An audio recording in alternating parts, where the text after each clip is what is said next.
Guys, sorry for the late video. This is Friday's recap. I'm just gonna go over two tickers I was watching today or yesterday. So AKTX was the first one on my higher day scanner. So let's get right into it.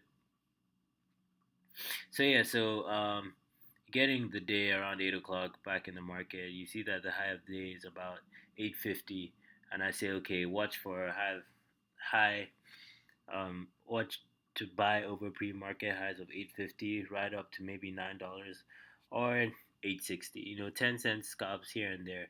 I'm really much of a small gains make big gains individual.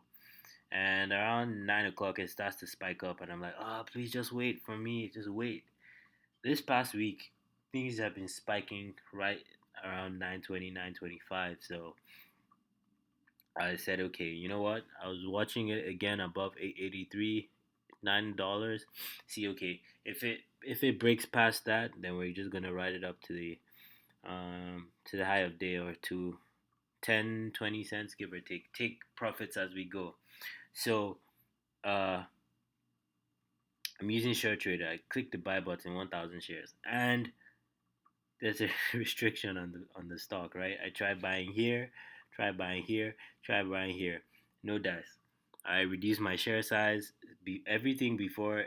So at this point, I'm chasing, but short trader isn't letting me fill my order. So I'm like, what the hell is going on? And you see, my initial buy point was 883. I would have sold in this spike, so that would have given me at least $1,000 today. Yesterday, but sadly, that wasn't the case, right? Restrictions on share traders part of the game. If you're trying to get over the PDT rule using share trader, that's what you get. Sometimes you get restricted. It's frustrating, but it's livable. It makes 25K get to you a lot faster if you use share trader. My opinion.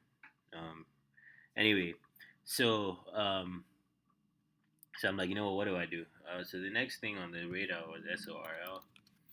SORL had I've talked about this too many times this week for like even if you watch my videos every day you would notice this as well.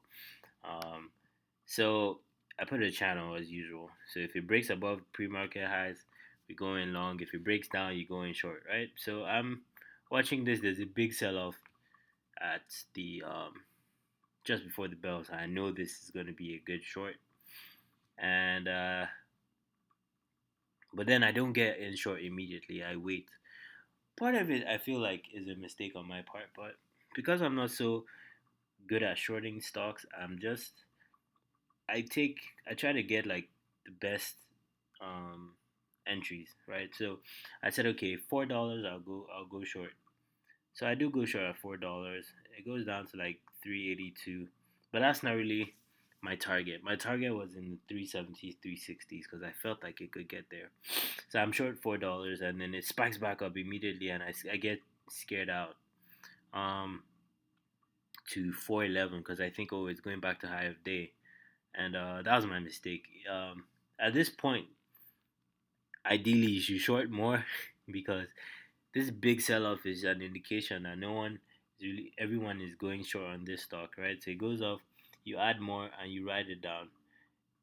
It will keep on making higher lows or lower highs. Sorry, lower high, lower high, lower high, lower high, lower high, right? And so I get scared out, so I lose about $50 on the trade, give or take. So I get out at 410. But how many shares is that? I think I lose about $50 initially. With commission, it was about 80 something. So then I'm like, oh, you know what? I get in short again at 391, and then the long ride begins. It spikes back up, but I know, okay, you know what? I know this pattern, and I'm just gonna let it ride. So it, it was a long trade. I hold it on to 370. I sell at 370. Half of my shares, 500 shares. Um, Turn my $80 loss into $15 green on the day. So I had to go to class. I wait. Nothing's going on. So I ended up selling at 780, 783, 78, 377, give or take. At the end of that trade, I think I had a gain of $117, but commissions took it down to 75 on the day. Green day, good. Any green day is good for me at this point since I'm just starting. What did I learn from today is um, you should trust the patterns and trust your instinct. If you, I've spoken about this breakdown almost 5 times since I started making videos, and that's and I've only made like 8 videos, give or take. So majority breakdown or breakouts, and I've been seeing it. So I need to trust my instincts a lot better, and I also need to learn how to short a lot better. All in all, I would say that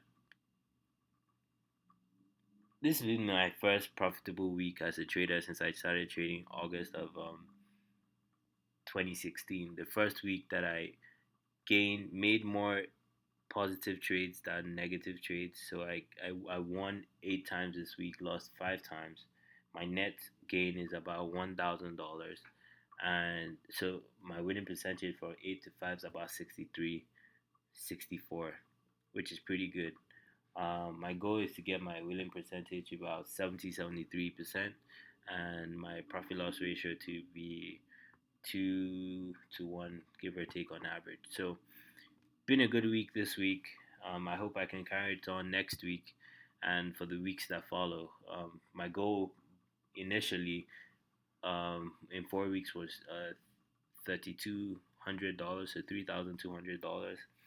If I can get if I can reach $3,200 before May 1st, then the goal will be $5,000. So take every day one day at a time.